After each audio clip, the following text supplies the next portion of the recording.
नमस्कार, तुमचं सगळ्यांचं स्वागत आहे माझ्या घरामध्ये आणि माझ्या यूट्यूब चॅनलवर। तर मंडळी, आजची ही जी भाजी आहे ना, ही मला नाही वाटत की ही तुमच्याकडे सुद्धा तुमच्या शहरामध्ये सुद्धा मिळत असेल। त्याचं कारण असं आहे की ही भाजी जी आहे ना, याचं पीक हे जास्त करून समुद्राच्या काठावर घेतलं जातं आणि जिथे समुद्र आहे तिथेच ही भाजी जास्त प्रमाणात मिळते, म्हणजे जसं मुंबई आणि कोकण वगैरे सगळीकडे। तर कुठली भाजी आहे ही भाजी आहे समुद्र मेथी। ह्या भाजीला समुद्र मेथी असंच नाव आहे आणि ही जी भाजी आहे ही मेथीचीच भाजी आहे, पण ही पूर्णपणे वाढवली जात नाही। ती अगदी कवळी असताना ही बाजारात विक्रीसाठी आणली जाते। या बारीक मेथीची चव ना मोठ्या मेथीच्या पानांपेक्षा खूप कमी गोड असते आणि चवीला खूप मस्त असते आणि खूप मऊ मऊ अशी असते, सॉफ्ट सॉफ्ट अशी असते। तर ही साफ करण्याची एक वेगळी पद्धत आहे, कारण की ही वाळूमध्ये उगवली जाते, त्यामुळे यामध्ये खूप माती कचरा वगैरे भरपूर असतो। तर आजच्या व्हिडिओमध्ये आपण हेच बघूया की ही मेथी जर तुमच्याकडे मिळत असेल तर ही बनवायची कशी आणि साफ कशी करायची। तर आमच्या इथे लोकल मार्केटमध्ये अशा गुच्छांमध्येच विकली जाते। 25 रुपयाला 5 किंवा 4 जोडी इतक्या स्वस्त किमतीमध्ये हे विकली जाते। आणि ही साफ कशी करायची, तर आजच्या व्हिडिओमध्ये आधी साफ कशी करायची ते पाहूया। तर याला बरीचशी मेथी दाण्याचे साल चिकटलेले असतात, ते काढायचे असतात आणि बारीक बारीक रेती असते, समुद्रकिनारी ही उगली जाते त्यामुळे बारीक बारीक रेती असते, ती कशी साफ करायची। तर अखंड जुडी घ्यायची, एका साईडला ठेवायची आणि जे देठाचा भाग आहे ना तो पूर्णपणे कट करायचा।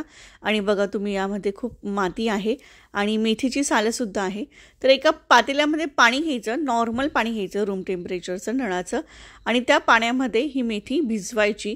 म्हणजे जे बारीक बारीक कण असतात ना मातीचे वाळूचे, ते खाली पाण्याच्या तळाला बसतात कढईच्या, आणि जे मेथीचे सालं असतात ना ती सुद्धा अगदी सहज बाहेर सुटतात, म्हणजेच मोकळे होतात। तर अशा पद्धतीने ही मेथी साफ करायची आणि पाण्यामध्ये बुडवून ठेवायची। तर आता मला पातेलं छोटं पडलं माझं, त्यामुळे मी पुन्हा दुसऱ्या कढईमध्ये घेतलेलं आहे। तर तुम्ही पाहू शकतात, मी थोड्या वेळेसाठी ही फक्त पाण्यामध्ये टाकून ठेवलेली होती आणि तुम्ही पाहू शकता की यामधला जो काही मेथी दाण्याची साल आहेत आणि बारीक बारीक रेती आहे ती खाली गळून पडलेली आहे। तर अशी ही मेथी साफ करायची असते, समुद्र मेथी। मेथीची जी झाडं असतात ना ते मायक्रोग्रीन असतानाच कापली जातात, त्यालाच समुद्र मेथी असं म्हटलं जातं। तर मुंबईच्या आजूबाजूच्या भागामध्ये ही मेथी मिळते, खूप मस्त लागते, खूप भारी होते। पूर्ण हिवाळा आणि थोडंसं उन्हाळ्यामध्ये याचं पीक असतं, तर भरपूर टेस्ट लागते ही भाजी। पावसाळ्यात सुद्धा कधी कधी मिळते, पण खरी मजा तर हिवाळ्यातच असते खाण्याची। तर संपूर्ण मेथी माझी इथे चिरून झालेली आहे। तर आता पाण्यामध्ये ना असं थोडंसं मेथी जर असं चोळायची, म्हणजे जे काही सालं चिटकलेले असतील ते सुद्धा चिकटलेले सुटतील। आणि ना 2-3 पाण्याने नंतर ही धुवून घ्यायची आहे। आता हे झालेलं आहेत, पानं त्याची मस्त क्लीन झालेली आहेत। आता मी एका प्लेटमध्ये काढून घेते आणि पुन्हा पाणी टाकून पुन्हा 2-3 वेळा हे स्वच्छ धुवून घ्यायची। नंतर शेवटी चाळणीमध्ये टाकून सुद्धा धुवून घेऊ शकतात। तर आता मी हे पूर्णपणे धुवून झालेले आहेत, म्हणजे स्वच्छ झालेले आहेत। महाराष्ट्रात इतर ठिकाणी मोठ्या पानांची मेथी जास्त खाल्ली जाते, पण आमच्याकडे ही बारीक पानांची बारीक मेथी किंवा समुद्र मेथी खाल्ली जाते। खूप मस्त मऊ मऊ भाजी असते, खूप छान दिसायला सुद्धा असते आणि चवीला सुद्धा खूप छान असते।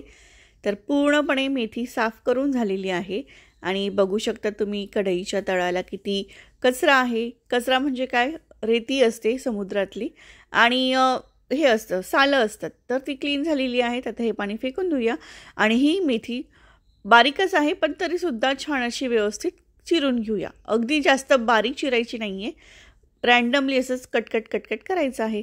तर पटपट माझं हे चिरून झालेलं आहे। आता फोडणी द्यायला खूप काही गरज लागत नाही, खूप काही सामान लागत नाही, अगदी बेसिक हिरवी पालेभाजी बनवायला जे सामान लागतं ना तेच ह्या भाजीला सुद्धा लागतं। तर बघूया काय काय सामान आहे। कढई आहे घेतलेली, गरम केलेलं आहे तेल त्यामध्ये, आणि त्यामध्ये घातलेली आहे जिरा, राई आणि घातलायचा आहे लसूण। लसूण थोडासा जास्त घातला मस्त लागतो। त्यानंतर घालायचा कांदा, तर कांदा खूप लागतो ह्या भाजीला, एक मोठा कांदा चिरून घातलेला आहे। जेवढा कांदा जास्त घाला ना तेवढा छान चव होते ह्या भाजीची। त्यानंतर घातलेला आहे हिरव्या मिरच्या, थोड्याशा तिखट असल्याने हिरव्या मिरच्या तर छान चव येते। मस्तपैकी सगळं काही सॉफ्ट करून घ्यायचं आहे। सॉफ्ट करून घेताना यामध्ये तुम्ही मीठसुद्धा घालू शकता, म्हणजे कांदा पटकन सॉफ्ट होईल। त्यानंतर घालायचं आहे हळद, आणि एक बटाटा ना मी उकळून घेतलेला आहे, कारण की भाजी ना थोडीशी होते क्वांटिटीला, कारण की ती सॉफ्ट झाली की कमी होते, त्यामुळे ती वाढावी आणि त्याची चव छान यावी म्हणून मी बटाटा घातलेला आहे. बटाटा मी ऑलरेडी उकडून घेतलेला होता आणि त्याची सालंसुद्धा काढलेली होती आणि बटाटा घातलेला आहे. छान मस्तपैकी पूर्ण फोडणीमध्ये एकत्र करायचं आहे आणि त्यानंतर घालायची आहे मेथी. अगदी 5 ते 7 मिनिटात ही भाजी होते, खूप जास्त वेळ लागत नाही. मेथी बारीक बारीक असते आणि ऑलरेडी मऊ असते, त्यामुळे ती पटकन शिजते सुद्धा. तर छानपैकी हे मिक्स करायचं आणि यामध्ये घालायचं आहे चवीनुसार मीठ. तर बटाट्याची क्वांटिटी तुम्ही कमी जास्त करू शकतात किंवा नाही घातला तरीसुद्धा चालेल. तर आता मी ही भाजी 3 माणसांसाठी करते, त्यामुळे मी थोडासा यामध्ये बटाटा घातलेला आहे. त्यानंतर घातलं चवीनुसार मीठ आणि बस मीठ घातल्यानंतर मिक्स करायचं. त्यानंतर झाकण ठेवायचं आणि छान असं मऊ होऊ द्यायची. तर पटकन ही भाजी शिजते. तर चला तर मग झाकण ठेवलं आहे आणि भाजीसुद्धा शिजलेली आहे. तर मस्तपैकी भाजी झालेली आहे. वास खूप छान येतो याचा आणि मस्त लागते ही भाजी. तुमच्याकडे मिळाली असेल ना तर तुम्ही नक्की करून पहा. आणि सगळ्यात शेवटचं आणि महत्त्वाचं म्हणजे यामध्ये जातं ते म्हणजे ओलं नारळ. तर बास अशी ही सुंदरशी रेसिपी झटपट तयार होते. मस्त लागते ही मेथी. आणि या मेथीचे खाण्याचे फायदे म्हणजे पोटासंबंधित कुठलेही आजार तक्रार असतील ना तर ते दूर होतात, भूक वाढते आणि मस्त असते थंडीमध्ये खाण्यासाठी. तर ही समुद्र मेथी आहे ना, याची पानं आंबोळीमध्ये टाकून सुद्धा वगैरे खाली जातात, धिरडे केली जातात. बऱ्याचशा रेसिपी आहेत त्या तुमच्यापर्यंत नक्की पोहोचवेनच, पण आधी सगळ्यात आधी ही बेसिक रेसिपी आणि समुद्र मेथी साफ कशी करायची. बऱ्याचशा लोकांना खूप कटकट वाटते आणि साफ करणं जमत नाही, तर अशा सोप्या पद्धतीने ही मेथी साफ करायची असते. जर तुमच्या भागात ही समुद्र मेथी मिळाली तर तुम्ही ती नक्की आणा आणि नक्की खा. याचे गुणधर्म भरपूर आहेत, भरपूर फायदा मिळतो आपल्याला याचा शरीरासाठी. तर अशा पद्धतीने ही भाजी साफ करायची आणि बनवायची. तर आजचा व्हिडिओ तुम्हाला कसा वाटला कमेंट करा. व्हिडिओ आवडला असेल तर लाईक करा. चॅनलवर नवीन असाल तर सबस्क्राईब करा आणि बेल आयकॉनला सुद्धा नक्की क्लिक करा. तर पुन्हा भेटू अशा छानशा रेसिपीसोबत.